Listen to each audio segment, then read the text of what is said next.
Una giornata storica, così il governatore del Veneto Luca Zaia ha definito l'incontro a Roma con il ministro degli affari regionali Erika Stefani per riaprire la trattativa sull'autonomia del Veneto.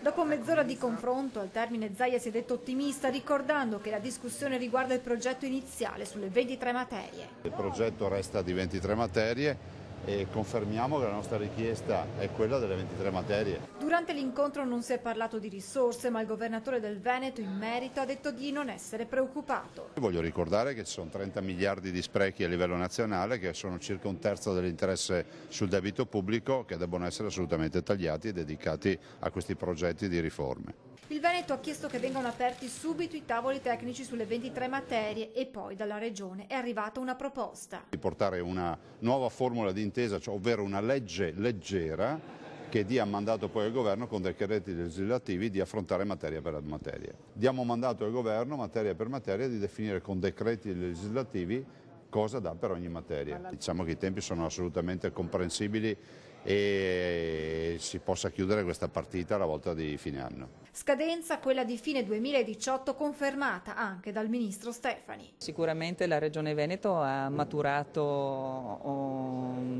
già un lavoro che oggi ci viene consegnato. Ovviamente noi adesso stabiliremo anche una nostra delegazione trattante, per cui instaurati i tavoli tecnici io spero che si possa avere entro la fine dell'anno la firma di un'intesa. Intanto questa mattina il vicepresidente della Regione Gianluca Forcolin, nel presentare il documento di economia e finanza regionale, ha spiegato come attuare gli aspetti finanziari dell'autonomia differenziata sia il primo degli indirizzi generali sui quali la Regione del Veneto sarà operativamente impegnata per sostenere con la massima priorità le attività necessarie a garantire l'efficacia del processo autonomistico sotto il profilo dell'analisi interna, dei profili economico-finanziari e nel confronto con lo Stato.